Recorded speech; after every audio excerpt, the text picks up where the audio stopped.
नमस्कार दोस्तों, स्वागत है आपका हमारे YouTube चैनल पर। जैसा कि आपको पता है कि केंद्रीय विद्यालय संगठन के रिटन एग्जाम हो चुके हैं और मैं उन लोगों को ला रहा हूं आपके साथ जो सेलेक्टेड हैं, जो कहीं ना कहीं पढ़ा रहे हैं केवीएस में, और वो अपना एक्सपीरियंस आपको साझा कर रहे हैं, जिससे कि आपको काफ़ी मदद मिल जाएगी। तो आज इस कड़ी में हमारे साथ हैं इतिहास विषय के विशेषज्ञ ललित कुमार सर, जो एफआरआई देहरादून में पीजीटी हिस्ट्री के पोस्ट पर कार्यरत हैं। आज हम ललित कुमार सर से बातें करेंगे और जानेंगे उनकी कहानी, उनकी ज़बानी। तो बिना देर करते हुए सर, आपका बहुत बहुत स्वागत है। और मैं जानना चाहता हूं कि सर, आप कहां से बिलोंग करते हैं, कहां से आपने पढ़ाई की, आपने केवीएस कब ज्वाइन किया, आपका इंटरव्यू कब था और इंटरव्यू में क्या क्या क्वेश्चंस थे। तो sir, mic over to you. Okay, thank you sir.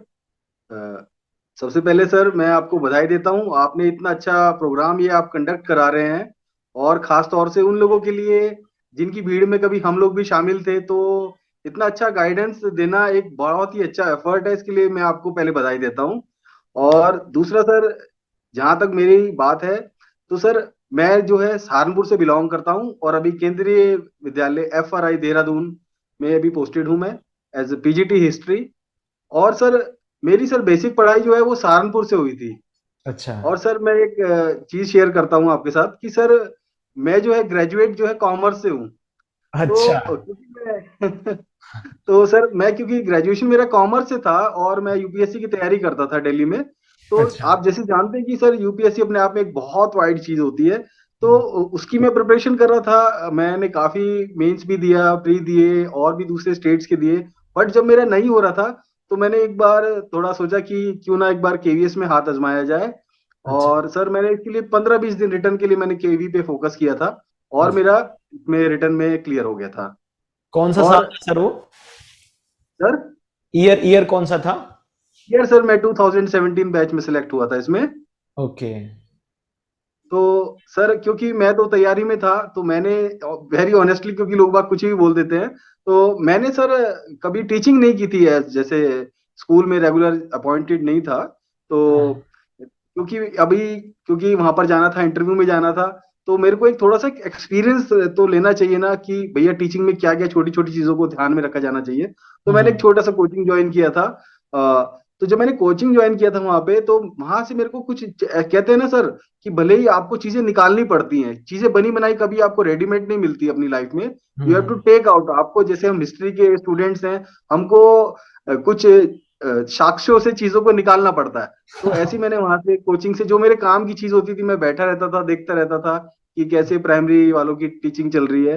तो मैंने वहां से अपने काम की चीजें निकाली। खासतौर से सर जो बोर्ड पे जो टीचिंग होती है, क्योंकि मैंने वो नहीं कराई थी, तो उसकी हम्म। एक छोटी छोटी चीजों को हमें ध्यान में रखता है। और निश्चय ही सर ये आपका कॉन्फिडेंस बढ़ाता है आपके इंटरव्यू में। तो फिर सर, आपका इंटरव्यू कब हुआ था और मतलब क्या क्या क्वेश्चंस थे उसमें? सर मेरा इंटरव्यू 2017 में जयपुर बजाज नगर केवी में हुआ था, वहां पर हुआ था। तो सर मैं अभी बड़ा एक्साइटेड था देने के लिए। तो सर कुछ चीजें मैं आपसे डायरेक्टली शेयर करता हूँ कि सर मैंने जो है सर हिस्ट्री में सर 5-6 बार मैंने नेट क्लियर कर रखा था और जेआरएफ था और हाँ। पीएचडी मेरी चल रही थी। तो मेरे को सर कहीं ना कहीं ये विश्वास था कि यार मेरा काफी अच्छा प्रोफाइल है इस मामले में। तो मैं कहीं ना कहीं मेरे को ये चीजें अच्छी लग रही थी। लेकिन सर जब मैं वहां पर बैठा, वहां पे इंटरव्यू के लिए गया, तो मैं सर एक चीज शेयर करता हूँ कि hardly there was any candidate जो वहां पर नेट जेआरएफ या पीएचडी, ऑलरेडी मेरी तो चल रही थी, बहुत सारे लोग ऑलरेडी पीएचडी होल्डर्स थे। तो सर हाँ। तो ये पहले मेरे लिए ये था कि जब वहां पे सब फॉर्म भर रहे थे, तो आपस में डिस्कशंस चल रहे थे। तो मेरे को ये देख के बड़ा वो लगा कि अच्छा यार, ये तो सभी लोग पीएचडी है, सभी लोग नेट है। मैं अपने आप को ऐसे सोच रहा था। तो सर मैं फिर मेरा इंटरव्यू सेकेंड हाफ में हुआ। तो सर मेरे लिए एक खास बात ये अच्छी रही कि सर जब वहाँ पे आपका डॉक्यूमेंट वेरिफिकेशन होता है, तो मेरे हम्म। से जो अर्लियर जो कैंडिडेट थी, एक फीमेल कैंडिडेट थी, तो उनका कुछ कागज छूट गया था। और वो कागज लेने जब वापस आई, तो मैंने उनसे पूछा कि मैम क्या पूछा आपसे इंटरव्यू में। तो उन्होंने कहा कि सर वो तो जो है ना, बार बार इंग्लिश की तरफ जोर दे रहे थे। तो सर मैंने इस चीज को पकड़ लिया। और सर मैं ये मानता भी हूँ, क्योंकि हमारा केंद्रीय विद्यालय का कल्चर बाइलिंगुअल होता है, Hindi as well as English. तो हम्म। सर मैंने जैसे बताया ना, आपको अपने इंट्रोडक्शन में चीजों को झलका देना है, अपनी बातों में चीजों को झलका देना है। तो मैंने सर जो अपना इंट्रोडक्शन दिया था वो बड़ा जोरदार दिया था। और सर वो मैंने सर प्योर इंग्लिश में दिया था। उसी में मैंने बता दिया था उनको कि मेरे को जो है किसी भी लैंग्वेज में कोई प्रॉब्लम नहीं है। मैं जानना चाहूंगा कि आपने इंट्रोडक्शन अपना कैसा दिया था। बहुत सारे क्वेश्चंस आते हैं मेरे पास कि इंट्रोडक्शन कैसे दें, तो सर बिल्कुल थोड़ा सर, सा। मैं सर बिल्कुल अपना एक्सपीरियंस शेयर करूंगा, क्योंकि मैंने इस पे काफी काम किया और मैं समय समय पे और भी अभी भी करता रहता हूँ। सर हाँ देखिए, बच्चों को क्या होता है, इंट्रोडक्शन के बारे में पता ही नहीं होता कि उनको क्या इंट्रोडक्शन देना है। हाँ। जैसे सर आपने देखा होगा कि इंट्रोडक्शन में आप अपना नेम बताते हैं या फिर अपनी क्वालिफिकेशन बताते हैं। अब जैसे मैं किसी भी स्कूल से पढ़ा हूँ, अब इंटरव्यूअर को ये क्या मतलब है कि sir my name is Lalit Kumar and I have studied from बाल विद्या मंदिर, ये वो। सर इसकी जरूरत नहीं होती। आप हम्म, कंसाइज में अपनी बात को बताइए, sir I have done my graduate, sir I have done my schooling from this and this board, my graduation is from this board. तो ये आपका इम्पैक्ट जाता है। तो सर मेरे इंटरव्यू की खास बात ये थी कि जिससे मैंने उनको अट्रैक्ट किया था मेरे हिसाब से, कि मैंने अपने इंटरव्यू में बताया उनको कि सर मेरी हॉबी है और ये मेरी खास बात है कि मैं अपने सब्जेक्ट को बहुत इंटरेस्टिंग बना देता हूँ। तो सर हम्म। जैसे ही मैंने ये बोला तो आप खुद समझ सकते हैं कि अगला क्वेश्चन क्या होगा। मैंने अच्छा। इनको अपने हिसाब से चलाया। अच्छा, मतलब इंटरव्यू यही से आपने अपनी तरफ मोड़ लिया। अपनी तरफ मोड़ लिया सर। फिर क्या हुआ? देखिए सर, फिर आपसे पूछा सर गया कि एक अच्छा आप कैसे बना देते हैं इंटरव्यू? कैसे बढ़ा देते हैं, और सर ये मेरा ऑलरेडी तैयार था, ये मेरा अपना मौलिक सोच है, मैं हाँ शेयर हाँ। करता हूँ आज। तो सर जैसे मैं ये सोचता था कि जैसे हम लोग आज न्यूक्लियर रिएक्टर्स की बात करते हैं, हम हर जगह जगह न्यूक्लियर एनर्जी इन सब चीजों की बात करते हैं, लेकिन हम्म, सर हम हिस्ट्री वाले आदमी है ना। तो हमें क्या, हमें पुरानी चीजों को आज की चीजों से लिंक करना है, तब आपका इंटरेस्टिंग बनता है हिस्ट्री। आप हम्म, उनको ऐसे मत पढ़ाइए। तो सर मैंने उनको बताया कि सर मैं हिस्ट्री इंटरेस्टिंग बना देता हूँ। तो हम्म, उन्होंने कहा कैसे बना सकते हैं, कि वो हमें बता के बताइए। तो सर मैंने पूरा तो नहीं डिटेल में यहाँ पे एक्सप्लेन कर पाऊंगा, बट मैंने आपको बता रहा हूँ कि सर मैंने उनको बताया कि सर हमारा जो अर्ली मैन का कल्चर था, हम्म। वो कैसे उन्होंने फायर को एक्सप्लोर किया, फायर का आविष्कार किया। और इंपॉर्टेंट वो नहीं था फायर का आविष्कार किया, उन्होंने फायर को कंट्रोल किया। सर एक छोटी सी चीज है, आप गांव में देखते होंगे कि चूल्हे में खाना बनता है। हाँ हाँ। सर आग लगाना आसान है, आग को कंट्रोल मैनर में यूज करना ये थोड़ा ज्यादा उससे नेक्स्ट स्टेप होता है। क्या और बात सर है आज सर। अगर हम देखें कि हम न्यूक्लियर रिएक्टर्स में क्या कर रहे हैं, हम एनर्जी को कंट्रोल कर रहे हैं। तो हाँ सर हाँ। मैंने उनको बताया कि sir we have to tell our students from where we have started and where we are. तो सर ये आंखों की चमक बता देती है इंटरव्यूअर की हाँ। कि आपका आंसर उनको कितना इंप्रेस कर रहा है।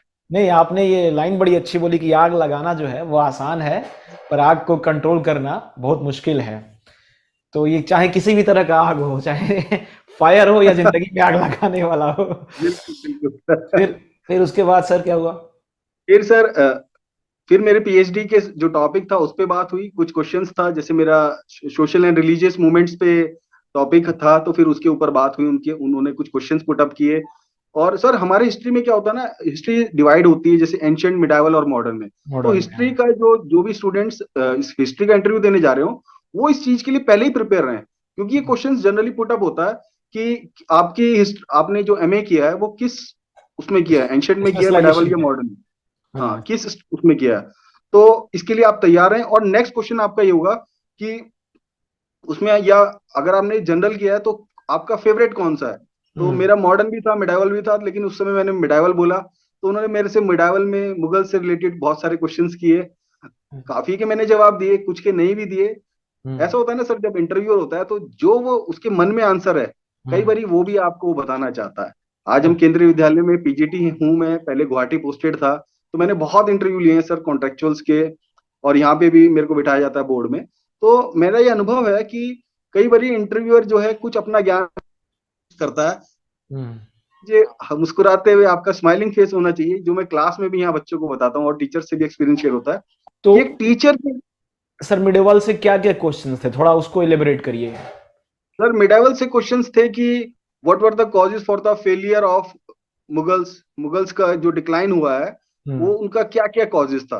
तो अच्छा। मैंने कुछ कॉजेज को वहां पे इलेबोरेट किया था, बताया था उनको। तो एक पॉइंट मेरे से शायद मिस हो रहा था या कुछ कंफ्यूजन हो गई थी। तो जो वहां हाँ पे उनके हेड थे उस बोर्ड के, उन्होंने मेरे को एक्सप्लेन किया कि ये भी एक वो था। मैंने कहा सर बिल्कुल था। तो हाँ। इससे वो सेटिस्फाई हुए।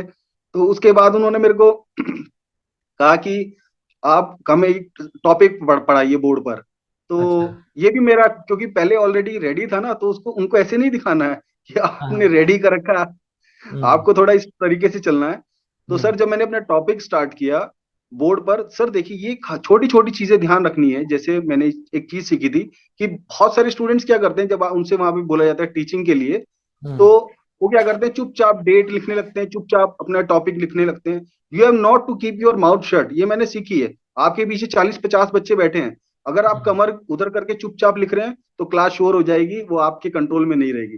तो हाँ। आप जब डेट वगैरह लिख रहे थे तो तब भी मैं उनसे इंटरेक्ट कर रहा था, कमर थी मेरी उनकी तरफ, बट मेरा हम्म। इंटरेक्शन चालू था। और हम्म। मैंने उन जितने भी 4-5 लोग वो बैठे थे, मैंने उनसे ऐसा क्वेश्चनिंग किया, ऐसे ऐसे क्वेश्चंस पूछे कि I had created environment of competition among them, उनमें उनके बीच एक कंपटीशन लगने लगा। मैंने पूछा कि can you tell me the name of some social reformers, तो कोई बोले विवेकानंद, कोई बोले राजा राम मोहन राय, कोई बोले स्वामी दयानंद सरस्वती, मतलब उनमें खुद में कंपटीशन स्टार्ट कर दिया। तो आप समझ सकते हैं मैंने क्या वहां पे एक एनवायरमेंट एक क्रिएट किया जिनमें उनको भी मजा आ रहा था। अच्छा, मतलब जो पॉइंट निकल के आ रही है वो ये कि आप जब भी ब्लैक बोर्ड पे जाएं तो आप इंटरेक्ट करते रहें, आप बिल्कुल मौन ना रहें। मोहन नाथ। दूसरा और क्वेश्चन, दूसरा क्वेश्चन क्या था सर? फिर आप उसके बाद पढ़ाए कौन सा टॉपिक पढ़ाया आपने? मैंने सर उसमें पढ़ाया था सोशल एंड रिलीजियस मूवमेंट्स ही पढ़ा दिया था सर। अच्छा अच्छा। हाँ तो सर वहीं से मैंने कुछ क्वेश्चंस ऐसे स्टार्ट किए, और फिर हम्म। उनके खूब जवाब आने लगे। तो वो एक बहुत ही अच्छा एनवायरनमेंट था, उनके फेस से पता लग रहा था कि इनको they are enjoying my class. तो सर सामने वाले को क्या चाहिए कि एक ऐसा टीचर जिसने क्लास का समा बांध रखा हो, आपको बोर नहीं फील होने दे रहे हो। यही तो हम प्रैक्टिकल क्लासेस में भी हमारे बच्चे, मेरा बहुत अच्छा रहती हैं क्लासेस, यहाँ पे भी बच्चे कहते हैं कि सर हिस्ट्री हमने आपके जैसी आज तक नहीं पढ़ी, हम इसकी ऐसी कल्पना नहीं कर सकते। तो सर ये वहीं से डेवलप होता चला गया कॉन्फिडेंस। तो सर क्वेश्चंस बता दीजिए, और क्वेश्चंस क्या क्या पूछा उन्होंने? जैसे आपने social movement and religious movement पढ़ाया, धार्मिक और सामाजिक सुधार पढ़ाया आपने, तो क्या पढ़ाया उन्होंने? क्या पोस्ट काउंटर क्वेश्चन किए? काउंटर क्वेश्चन सर वो नहीं कर रहे थे, फिर मैं अपना टॉपिक ही पढ़ा रहा था। बाद में थोड़ा गांधीयन मूवमेंट्स पे बात हुई, जैसे मैंने सोशल एंड रिलीजियस मूवमेंट्स को नेशनलिज्म से जोड़ा। हाँ। तो फिर उससे नेशनलिज्म से फिर बात गांधी जी के मूवमेंट पर आ गई। तो हम्म। गांधीयन मूवमेंट के विषय में बात हुई, उन्होंने कहा कि भैया उनके जो मूवमेंट्स थे उनमें क्या डिफरेंसेस थे, किसमें वुमेन्स पार्टिसिपेशन ज्यादा था। गांधी जी के कई सारे मूवमेंट्स थे, तो हम्म। उसमें वुमेन्स पार्टिसिपेशन, जैसे आपको पता है कि फर्स्ट टाइम जो है सबसे ज्यादा सिविल डिसोबीडियंस मूवमेंट में जो है सबसे ज्यादा हम्म। हमने वुमेन्स का पार्टिसिपेशन देखा। तो हम्म। उन्होंने फिर एक और मेरे से क्वेश्चन पूछा कि उस मूवमेंट की एक और खास बात थी। हम्म। तो मैंने उनको बताया कि सर जो गांधीयन मूवमेंट था ना, जो सिविल डिसोबीडियंस मूवमेंट था, उसकी दो खास बात थी कि एक कि एक तो उसमें फर्स्ट टाइम वुमेन्स का मास पार्टिसिपेशन था। सेकंड सर बड़ा इंपॉर्टेंट है कि वो जो गांधीयन मूवमेंट था सेकंड, उसमें उन्होंने इस टाइप से उसको लॉन्च किया था। ये एग्जांपल, मेरा एक और यूनिक एग्जांपल आपसे शेयर करता हूँ हम्म। कि सर जैसे कोई मैकडोनल्ड्स की दुकान खुलती है या रीबॉक का शोरूम खुलता है, तो आप देखते हैं कि वो एक बोर्ड लगा देते हैं पहले से ही, अभी खुला नहीं है बट वहां पे एक बोर्ड देखा होगा आपने, ओपनिंग शॉर्टली। हम्म। हम्म। तो उससे क्या होता है, आपके अंदर एक वो हो जाती है कि कुछ खुलने जिग- वाला है, कुछ खुलने जिज्ञासा वाला है। आती है। हाँ। जिज्ञासा आती है। अभी वहां पे मिस्त्री मजदूरी कुछ लग रहे हैं, कारपेंटर लग रहे हैं, बट आपके अंदर जिज्ञासा है कि कुछ खुलने वाला है, हम्म। आपका माइंड मेकअप हो रहा है। तो हम्म। यही क्या था, जो सिविल डिसोबीडियंस मूवमेंट था, गांधी जी ने जो हम्म। सॉल्ट मार्च कर रहे थे, उन्होंने पूरे वर्ल्ड में अनाउंस कर दिया था अपनी बातों से, हम्म। दूसरे न्यूज़पेपर्स के थ्रू, कि हम्म। अब तो मैं रूल ब्रेक करूंगा, I will break the law. और हम्म। गांधी जैसे सत्याग्रह मूवमेंट को मानने वाले नॉन अहिंसक व्यक्ति कह रहे हैं कि अब मैं लॉ ब्रेक करूंगा। तो उन्होंने पूरे वर्ल्ड का अटेंशन, पूरे वर्ल्ड की प्रेस का अटेंशन यहाँ पे क्रिएट कर दिया, जिस वजह हम्म। से यूरोप और अमेरिका के बहुत सारे जो पत्रकार थे वो यहाँ पे आए, और उन्होंने गांधी जी की बात को पूरे वर्ल्ड में पहुंचा दिया। तो हम्म। इस तरीके से चीजों को लिंक करना है सर। लिंक, मतलब अगर आप सिंपल सिंपल आंसर देंगे तो आप कुछ भी यूनिकनेस नहीं क्रिएट कर रहे, आपको लिंक के जाना चाहिए। बिल्कुल बिल्कुल, अगर आप इंडियन हिस्ट्री पढ़ा रहे हैं तो उससे कंटेम्प्रेरी वर्ल्ड हिस्ट्री में क्या चल रहा है ये भी आपको बताना पड़ेगा कि क्या उस पे वर्ल्ड पे इम्पैक्ट पड़ रहा है, एशिया पे क्या इम्पैक्ट पड़ रहा है। तो थोड़ा बिल्कुल ज़्यादा सर। इंटरेस्टिंग हो जाता है और काफ़ी लॉजिकल हो जाता है। बिल्कुल सर, फिर बिल्कुल उसके सर। बाद फिर? तो सर ये मतलब इन सब चीजों से ही सर चीजें निकलती चलेगी। बहुत सारे क्वेश्चन अब तो कई साल हो गए हैं। बाकी ये है कि उन्हीं सर जो जहां पे आप चलाना चाहेंगे अपने इंटरव्यू पैनल को, वो वहीं चलेगा आपके पीछे पीछे। अच्छा, और जैसे अगर आपने बॉल उनके हाथ में दे देगी, तो हम्म। फिर सर वो क्या क्या पूछेंगे आपको नहीं पता होगा। अच्छा, तो तो इसलिए जैसे बॉल को अपने हाथ में रखना है, और वो आपके पीछे पीछे दौड़े हैं, ऐसे करना है। तो आपने पूरा इंटरव्यू इसी तरह मुस्कुराते हुए दिया था? सर बिल्कुल सेम मुस्कुराहट के साथ दिया था। बल्कि बाद में जब मैं पढ़ा रहा था, काफी अच्छा मैंने पढ़ाया अपनी हाँ। तरफ से, तो उन्होंने फिर बुलाया, उन्होंने बिठाया। तो सर फिर वो चाय और बिस्किट वो खा रहे थे, तो हाँ। हाँ। लास्ट में एक मैडम थी, तो उन्होंने मुझको बोला कि, उन्होंने मेरे को एक बिस्किट ऑफर किया कि सर बिस्किट लीजिए। तो सर हम तो यूपीएससी वाले थे, तो हमें तो यही थी कि कई बार क्या होता है, हंसते हंसते ऐसे ही हंसते रहते हैं और फिर बाद में सिलेक्ट नहीं करते। तो एक बार मेरे मन में आया कि पता नहीं सिलेक्शन करेंगे, बिस्किट ही खिला के भेज रहे हैं। तो मैंने कहा मैडम थैंक यू। तो मैंने कहा मैडम थैंक यू, लेकिन फिर उन्होंने कहा अरे नहीं नहीं सर लीजिए। तो फिर हाँ। मैंने बिना किसी संकोच के, क्योंकि हमारे केवी का कल्चर होता है ना भाई, पता नहीं टीचर क्या चेक करना चाह रहा है इंटरव्यू पैनल, कि हाँ। ये लिबरल भी हैं या फिर कंफर्टेबल भी रहते हैं, क्योंकि हमारे केवी का कल्चर यही यही डिमांड रहती है कि हाँ। आपको पढ़ाई के अलावा और बहुत सारे वर्क करने पड़ते हैं, और अच्छा आप एंजॉय करते हैं इन सब वर्क को। तो हम्म। सर उसके बाद जो है, मैंने वो बिस्किट लिया और सर मैं वहां से अपना बाहर आ गया। और सर ईश्वर की कृपा से सर मेरा जो रिजल्ट आया वो बहुत पॉजिटिव आया। मार्क्स थे वो के मिले थे। कितने मार्क्स थे सर मेरे 55 मार्क्स थे सर, आउट इंटरव्यू ऑफ में? 60। जी सर। अरे अरे वाह, बहुत अच्छे मार्क्स थे सर। तो अब एक क्वेश्चन और उभर के आता है कि आपने इंग्लिश में पढ़ाया कि हिंदी में पढ़ाया? सर मैंने बाइलिंगुअल यूज किया था सर उसमें। सर अच्छा। आप चाहे मैं जानता हूं सर, हमारे बहुत सारे साथी लोग जो अभी भी इंटरव्यू देने जाएंगे, सर हाँ। उनको हाँ। लैंग्वेज का प्रॉब्लम आएगा। हाँ। आप जानते हैं कि आपको लैंग्वेज का प्रॉब्लम आएगा, वो सामने वाला नहीं जानता।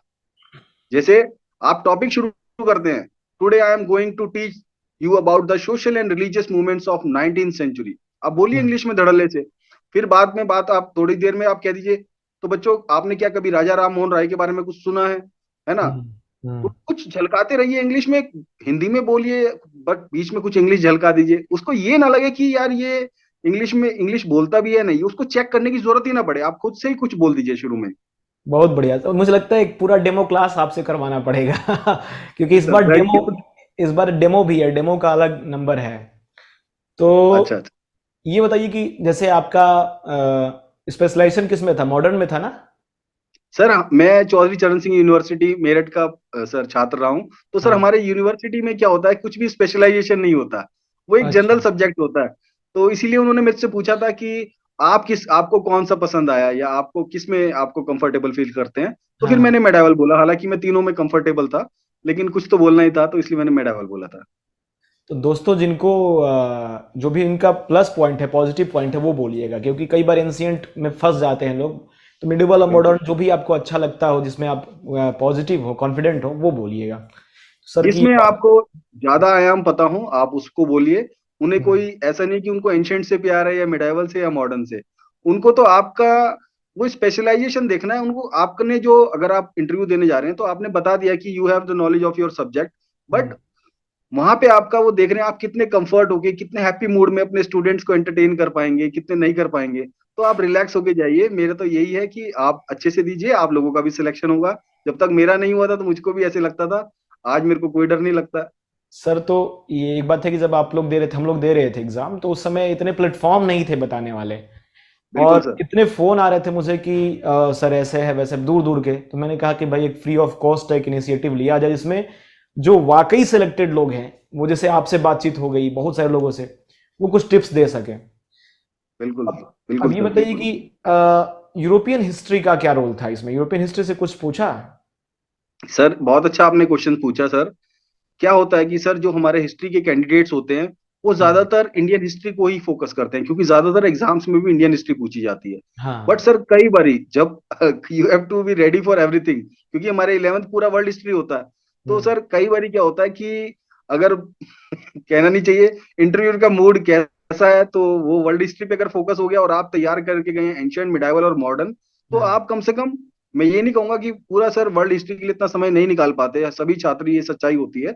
बट फिर भी आप उसका एक जो बेसिक है, जो क्लास 11th का एक सिलेबस है, उसका हाँ। कम से कम एक टॉपिक तो आप जरूर ऐसा कीजिए, और थोड़ा थोड़ा हर टॉपिक के बारे में जान के जाइए, इससे आप कंफर्ट रहेंगे वहां पर। मतलब वो रेनेसा वगैरह तो जरूर पढ़कर जाएं वर्ल्ड हिस्ट्री में। रेनेसा, रेनेसा हुआ सर, रेनेसा जो है बहुत अच्छा है। अभी तो हाँ। इंडस्ट्रियल रेवोल्यूशन हटा दिया है जस्ट। सिलेबस से। हम्म। हाँ तो इंडस्ट्रियल रेवोल्यूशन है, सर मॉडर्नाइजेशन ऑफ जापान है, ये सब चीजें ऐसी हैं कि बार बार चीजें पूछ ही ली जाती मॉडर्नाइजेशन हैं। मॉडर्नाइजेशन ऑफ जापान और चाइना को तो जरूर पढ़ के जाएं, क्योंकि वो बेसिक है, ताकि अभी बेसिक पता है चले सर, कि जापान और चाइना आगे कैसे हुए। बिल्कुल। और सर कई बारी वो राइज ऑफ इस्लाम या फिर इन सब चीजों पे भी जो है पूछ लेते हैं, तो मैंने कहा ना कि सर एक अच्छे से और थोड़ा थोड़ा नॉलेज सबका आपको होना जरूरी है। मतलब 11वीं क्लास की एनसीईआरटी को आप एक बार अच्छे से देख लें, जिसमें मंगोल वाला हो, राइज ऑफ इस्लाम हो, रेनेसा हो, इन टॉपिक्स को अच्छे से पढ़ करके जाएं। बाकी और आपकी सर जो एक चीज और शेयर कर देता हूँ लास्ट में आपको, कि सर ये चाहे किसी भी सब्जेक्ट का कैंडिडेट हो, हालांकि उन्होंने और भी चीजें सुनी होंगी और हमारे आपने बहुत सारे लोगों से इंटरव्यू दिलवाया तो उन्होंने भी शायद ये चीज शेयर की होगी। सर आपको अपनी बातों में एक चीज ये भी झलका देनी है कि आपको जो है मल्टी कल्चर पसंद है, क्योंकि केवी में ये सब चलता है। आपको हम्म, कभी भी अपनी बातों में नहीं झलकाना है कि हम्म, आपको दूर पोस्टिंग मिल जाएगी तो आपको कोई संकोच होगा, है ना। तो ये हम्म। जब ये सब चीजें आपको इंट्रोडक्शन में, आपका इंट्रोडक्शन ही इतना जबरदस्त होना चाहिए कि उनको लगे कि भैया अगर हमने इसको नहीं ली कैंडिडेट को तो ये हमारी भूल होगी, ये मैं हमेशा बोलता हूँ। मतलब ये कि आपको ये बता देना कि आप डाइवर्सिटी को एंजॉय करते हो। एंजॉय करते हैं, बिल्कुल बिल्कुल हाँ। सर। वो हमारा केंद्रीय विद्यालय को सभी लोग बोलते भी है कि मिनी इंडिया है। तो अगर आपने खुद ही बता दिया कि भैया मेरे को तो बड़ा पसंद है सर, मेरी तो पोस्टिंग खूब करो, आप अंडमान में करो, गुवाहाटी को करो। मैं हम्म। गुवाहाटी पोस्टेड था सर। मैं आपको बता रहा हूँ मेरे जीवन के 4 साल सबसे बेस्ट ईयर्स थे गुवाहाटी के, जो मैंने हाँ। एंजॉय किए सर वहाँ पे। मतलब पढ़ाने के साथ साथ वो जो मल्टी कल्चर हमने देखा सर, वो शायद ही मैं नहीं देख पाता अगर मैं केंद्रीय विद्यालय में पोस्टेड ना होता तो। दर्शकों को मैं बताना चाहूंगा कि ललित सर से हमारी मुलाकात गुवाहाटी में ही हुई थी, और जितना जिंदा दिली से ये इंटरव्यू दे रहे उतने जिंदा दिल हैं भी ये। धन्यवाद सर। सर गुवाहाटी से जो भी लोग आए हैं ना ट्रांसफर लेकर या रिजाइन करके दूसरी नौकरी में, जैसे हम हो गए, बाकी लोग हो गए, वो गुवाहाटी को बड़ा मिस करते हैं, क्योंकि वो गुवाहाटी को बोलिए स्टार्टिंग सर, स्टार्टिंग था। बिल्कुल सर। आप आपने सुना होगा या हमने पढ़ा होगा, लेकिन जब आप वहां पर जाएंगे, नॉर्थ ईस्ट में रहेंगे लोग बाग, एक चीज और चीज शेयर कर देता हूँ सर। बहुत सारे यहाँ पे ऐसे कैंडिडेट्स होंगे जो ये मायूस होंगे या ऐसे सुनते होंगे कि केंद्रीय विद्यालय में तो पोस्टिंग नॉर्थ ईस्ट में मिल जाती है, केंद्रीय विद्यालय में तो पोस्टिंग साउथ इंडिया में मिल जाती है। आप किसी की बातों में मत आइए। और मेरे तो कहता हूँ कि आप you will be blessed if you will get your posting in north east और साउथ इंडिया। नॉर्थ ईस्ट में मिले तो और बेटर है, मैं तो नॉर्थ ईस्ट का फेवर करता हूँ बहुत ज्यादा। आपको सैलरी में भी 5-6 हज़ार रुपये एक्स्ट्रा मिल, इसलिए आपको बिल्कुल भी और इसको एंजॉय करना है। ये सब चीजें के फियर में नहीं जाना, सब ट्रांसफर हो जाते हैं, आप घर पहुंच जाएंगे, कोई दिक्कत नहीं है। हार्ड स्टेशन का हार्ड स्टेशन हो जाता है, आप नेचर को भी इंजॉय करते हैं, और आपके पास एक डाइवर्सिटी भी आ जाती है। और सबसे बड़ी बात जो होती है सर, वो कि आपके दिमाग में जो स्टीरियोटाइप्स हैं, जो प्रेजुडिस हैं, वो पूर्वाग्रह जो हैं वो टूटते हैं कि अरे ऐसा भी हो सकता है, मैं क्या क्या सोच सर रखा था। जैसे मेरी पोस्टिंग गुवाहाटी में थी, तो हम्म, मेरे साथ और भी मेरे फैमिली मेंबर्स कम से कम 10-20 लोगों को मैंने गुवाहाटी घुमाया, और कम से कम 500-1000 लोगों को मैंने गुवाहाटी के बारे में अभी तक बता चुका हूँ। तो सर ये मिथ्स टूटते हैं। वो कहते होंगे वहां तो सर बड़ी दिक्कत होगी, मैं कहता हूँ दिक्कत काय बात की दिक्कत। और हम्म, है कि हार्ड स्टेशन है, मैं कहता हूँ हार्ड स्टेशन नहीं है Guwahati, Assam, north east, they are the hmm. Best station. ये अगर आपकी पोस्टिंग होगी और अगर आप जिंदा दिल आदमी है तो आपको खुद से पता लगेगा कि वहाँ वैसा कल्चर कभी नहीं मिलेगा। और इसके लिए बेस्ट प्लेटफॉर्म है आपको केंद्रीय विद्यालय। एक ही स्कूल में रह के आपको साउथ इंडिया का आदमी मिलेगा, राजस्थान का मिलेगा, नॉर्थ ईस्ट का मिलेगा, कलकत्ता का, बिहार का, और जितने भी हमारे स्टेट्स हैं, यूपी का, तो सब जगह का आपको एक ही जगह मिल सकता है। ये केवल मजा आप केंद्रीय विद्यालय में ले सकते हैं और कहीं नहीं ले सकते हैं। तो कुल मिलाकर अगर आपने सुना कि आपकी पोस्टिंग कहीं भी हो, आप इंजॉय कर सकते हैं। और बिल्कुल सर। इंटरव्यू को आपको इस तरह से इंट्रोडक्शन देना है। इंटरव्यू की शुरुआत आपके इंट्रोडक्शन से होती है। आपका इंट्रोडक्शन जितना बेहतर होगा, उतनी बेहतर आपका इंटरव्यू होगा। और इंट्रोडक्शन के लिए सर ने पॉइंट बताया कि आप ऐसा बोलो कि उसमें से क्रॉस क्वेश्चन निकले, और उसके क्रॉस क्वेश्चंस आप पहले से तैयार करके ले चलो, यही ना सर?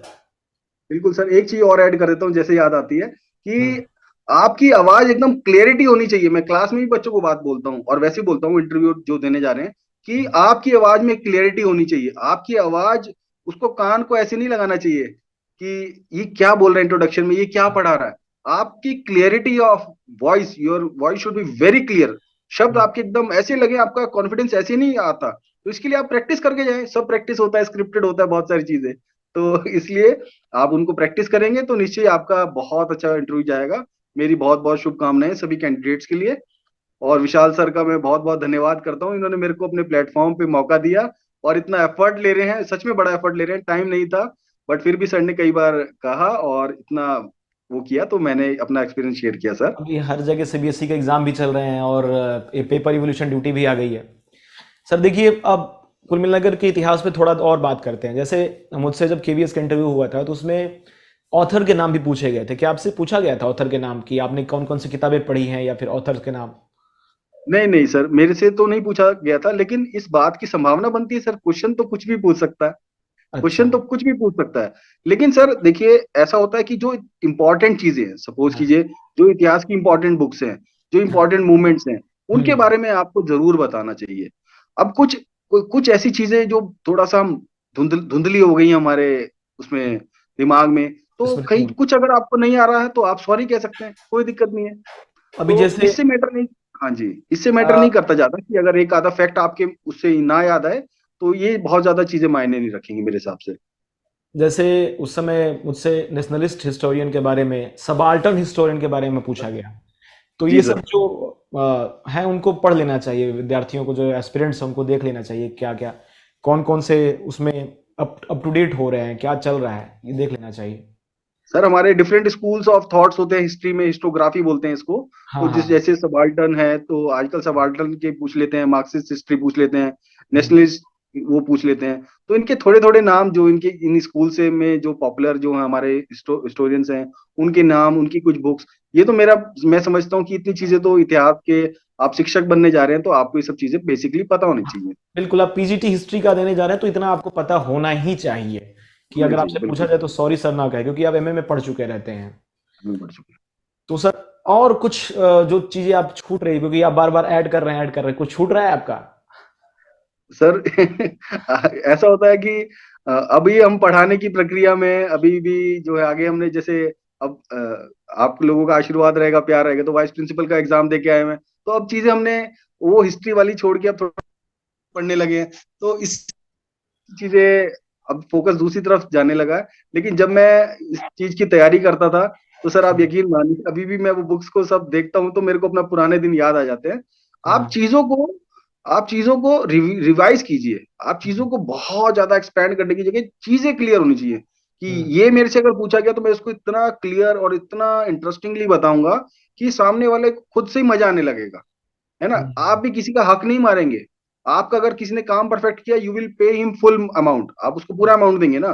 तो अगर हम्म। आपने अपने इंटरव्यू में चीजों को ये झलका दिया कि भाई मैं ये परफेक्ट कैंडिडेट हूं, तो उसको कोई वो नुकसान नहीं है आपको, वो आपको सिलेक्ट जाइए। पॉजिटिव पॉजिटिव अप्रोच होना सर बहुत जरूरी है। एक बात और बता देता हूँ फिर से, कि सर अपने जो भी मेरा ये देख रहे हैं, आपका ये देख रहे हैं, तो कि केंद्रीय विद्यालय में बिल्कुल एकदम फेयर सिलेक्शन होता है, ये आप बिल्कुल मान के चलिए। मेरी बहुत लोगों से बात हुई, मेरा खुद का सिलेक्शन हुआ है। क्योंकि हमारे देश का कल्चर है, या फिर बहुत सारी बहुत इधर उधर की झूठी मूठी बातें चलती रहती हैं। तो मैं आपको बता रहा हूँ, आपका जो यहाँ पे सिलेक्शन, तो बिल्कुल फेयर सिलेक्शन होता है। यहाँ पे कोई भी ऐसा नहीं होता है, तो इसलिए आप विश्वास रखिए, ईश्वर में भरोसा रखिए, अपनी पढ़ाई पे भरोसा रखिए, ज्यादा से ज्यादा चीजों को क्लियरिटी रखिए, बस और क्या आपका हो जाएगा। बहुत बहुत धन्यवाद सर, आप हमारे साथ जुड़े और आपने विद्यार्थियों का काफ़ी अच्छा मार्गदर्शन किया। और जो सबसे इम्पोर्टेंट चीज़ है जो सर के पूरे इंटरव्यू में देखने को मिली कि वो सर काफ़ी स्माइलिंग फेस के साथ अपना इंटरव्यू दे रहे हैं, और उन्होंने शायद इसी स्माइलिंग फेस के साथ अपना केवीएस का इंटरव्यू भी दिया था। सर बिल्कुल सर, तो रखना अंत में चाहिए सर। एक एक टीचर की स्माइल क्या होती है सर, बच्चों को एनर्जी देती है सर। हाँ। अगर आप भले ही मैंने सर एक और चीज देखी है कि भले ही आप एक एक बात कम बता दीजिए, बट आपकी एनर्जी लेवल हाई होना चाहिए। बिल्कुल अगर बिल्कुल। आपका ही टीचर का एनर्जी लेवल लो है तो बच्चे कहाँ। सर एक क्वेश्चन एक और शेयर कर देता हूँ मैं आपसे, कि सर जैसे जैसे बात करें तो चीजें दिमाग में आती है, कि हाँ। कई बार ये पूछ लेता है कि आजकल सर व्हाट्सएप पे बहुत सारा ज्ञान आ रहा है हिस्ट्री से रिलेटेड। तो हम्म। भाई बच्चे डाइवर्टेड हैं, तो ये हिस्ट्री टीचर की एक जिम्मेदारी बनती है कि आप उनको एक्चुअल चीज बताएं, आप उनको कैसे बचाएंगे व्हाट्सएप के ज्ञान से। तो ये सब चीजें भी का भी ध्यान रखना है वहां पे हमको ना, क्वेश्चंस हम्म। कुछ भी उठ सकते हैं। तो इसका आंसर भी बता दीजिए फिर आप। सर इसका आंसर मैं यही कहूंगा कि सर जैसे बहुत सारे आजकल, सर ये आपको उनके बेसिक्स ऐसे तैयार कराने हैं कि जैसे सर हिस्ट्री भी एक मैथ्स की तरह होता है, हिस्ट्री भी एक हाँ मैथ्स की तरह होता है। तो हाँ उसमें जो आप उनके शुरू से बच्चों को एक बेसिक्स बताते हैं, तो हाँ। वो कैसे फैक्ट आ गया तो फिर आप जस्टिफाई कैसे कर पाएंगे? बहुत सारी चीजें जैसे ओपनली नहीं बोल सकते कि जैसे मैं आजकल ठीक ठीक आप, ठीक समझ गया। है ना, मतलब तो आप समझते हैं क्योंकि हम सर लोग गवर्नमेंट के। सर हाँ, सर का कहने का मतलब ये है कि जो भी आपको फेक ज्ञान मिल रहा है व्हाट्सएप पे बच्चों को मिल रहा है, कई बार विद्यार्थी मुझसे पूछने लगते हैं, गांधी तो ऐसे थे, बोस तो ऐसे थे, नेहरू तो बिल्कुल ऐसे सर, थे। मेरा फोकस यहीं पे था तो सर, मेरा इशारा भी यहीं पर था। तो गांधी नेहरू बोस पर आप बिल्कुल व्हाट्सएप के ज्ञान पर जोर ना देते हो। अगर आपसे पूछा गया इंटरव्यू में क्वेश्चन, तो आप ये कहिए कि आप पहले टेक्स्ट पढ़िए, ओरिजिनल टेक्स्ट पढ़िए। एक अच्छा हिस्टोरियन या अच्छा हिस्ट्री का टीचर वही होता है जो न्यूट्रल होता है, ना किसी थॉट ऑफ स्कूल की तरफ ना होकर। हिस्ट्री की परिभाषा यही है कि एज इट इज जो है उसको आप प्रदान करें। सर का सर यही कई कहना है। बार व्हाट्सएप पे हमारे आ जाता है कि आपको ये क्वेश्चन भी पूछ सकता है कि जैसे आप देखेंगे कि भगत सिंह का शहीदी दिवस है, तो कई बार कुछ ऐसी वीडियोस आ जाएंगी जिसमें आपको ऐसे लगेगा कि ये हम्म, गांधी जी की वजह से भगत सिंह को फांसी दी गई है, या फिर अंबेडकर और गांधी का विवाद दिखाया जाएगा। सर हम्म, सबका योगदान था, भगत सिंह की अपनी स्ट्रेटजी थी, महात्मा गांधी की अपनी स्ट्रेटजी थी, तो उन सबकी दिशा एक ही थी, उनका तरीका अपना अपना हो सकता है। तो कहीं बिल्कुल। पे भी इनमें जो है विवाद नहीं था। लेकिन लोग बाग क्या करते हैं कि व्हाट्सएप के फेक ज्ञान से, मैं हम्म, कहता हूं कि आप ये देखिए कि व्हाट्सएप का जो मैसेज आ रहा है वो किस ग्रुप से आ रहा है, वो किस ग्रुप चीज के फॉलोअर्स हैं। तो किस थॉट आप ऑफ स्कूल से आ रहा है, किस थॉट ऑफ इस स्कूल सॉर्ट से ऑफ आ रहा है। स्कूल से आ रहा है, तो आप उसको, आपको बिल्कुल भी कोई पॉलिटिकल मुद्दे में नहीं आना है। आप हिस्ट्री के टीचर बनने जा रहे हैं, तो आपको बस अपनी चीजों में क्लियरिटी रखनी है, ना कि बायस्ड होना है। बहुत बहुत शुक्रिया सर, आपने काफ़ी संक्षेप में काफ़ी अच्छे से बताया कि कॉन्सेप्ट की क्लैरिटी होनी चाहिए, स्माइल होना चाहिए, इंट्रोडक्शन बढ़िया होना चाहिए आपका। आप बोर्ड पर पढ़ाएं तो बहुत अच्छे तरीके से पढ़ाएं और इंटरेक्शन करते रहें। और सबसे बड़ी बात, बिना घबराए अपने पॉजिटिव अप्रोच के साथ इंटरव्यू में जाएं और अपने इस विश्लेषण को मजबूत करते हुए जाएं। तो सर बिल्कुल आप जाते जाते दो चार पंक्तियां अगर कुछ कहना चाहेंगे, क्योंकि आप कुछ लिखते भी हैं, गुनगुनाते भी हैं, मुझे पता है। अगर अगर याद आ रहा होगा तो, ये नहीं कि अभी याद आ गया तो। नहीं सर, मैं यही कहूंगा सर, एक सबसे पहले चीज मैंने देखा कि मन के हारे हार और सर मन के जीते जीत होती है। सबसे पहले आप अपने मन में जीत लाइए। तो हम्म, ये नहीं होता कि सिलेक्शन ही सबसे बड़ी चीज होती है। अगर हमारा यूपीएससी में सिलेक्शन नहीं हो पाया मेरा एनी हाउ, तो हाँ, इसका मतलब ये थोड़ा ही कि मैंने यूपीएससी के लिए कुछ नहीं किया या यूपीएससी ने मुझे कुछ नहीं दिया। मुझे सब कुछ यूपीएससी ने दिया। आज अगर मैं अपने असेंबली के प्लेटफॉर्म पे खड़ा होता हूँ, तो जैसे मैं उतरता हूँ तो लोग बाग मेरे को कॉन्ग्रेचुलेट करते हैं। बच्चे मेरे को कहते हैं कि सर आप जब बोलते हो तो हमें बड़ा मजा आता है। तो सर हम हर चीज से कुछ ना कुछ सीखते हैं। ये केवीएस की जर्नी है, लोग बाग तैयार कर रहे हैं, जो लोग बाग देख रहे हैं, कहीं की चीज कहीं काम होती है। तो जीवन है सर, इससे ज्ञान लिए ही जाइए। बस अपने मन को पॉजिटिव रखिए, और जैसे मैंने कहा सर, मन में जो है जीत का संकल्प लेके चीजिए, चलिए, वो जीत सकती है। आप सोच रहे हैं तो बस खुश रहिए, अब जीवन इसे छोटी छोटी चीजों में उलझाइए मत। बहुत शुक्रिया सर ने बहुत अच्छी बात कही कि आपकी सफलता आपके जीवन जीने का तरीका है, किसी एग्जाम को पास करने का नहीं। आप जीवन को किस तरीके से जीते हैं, यही आपकी सफलता है। क्योंकि जीवन एक मंजिल नहीं, एक यात्रा है। चाहे आप यूपीएससी के थ्रू करें, चाहे आप केवीएस के थ्रू करें, चाहे स्टेट के थ्रू करें, इस यात्रा में आपके हम सफर बने ललित सर। और मैं बहुत बहुत शुक्रिया अदा करना चाहूंगा कि सर आप इसी तरह से सहयात्री बने रहिए। बहुत बहुत शुक्रिया आपका। Thank you sir, thank you. बहुत शुक्रिया।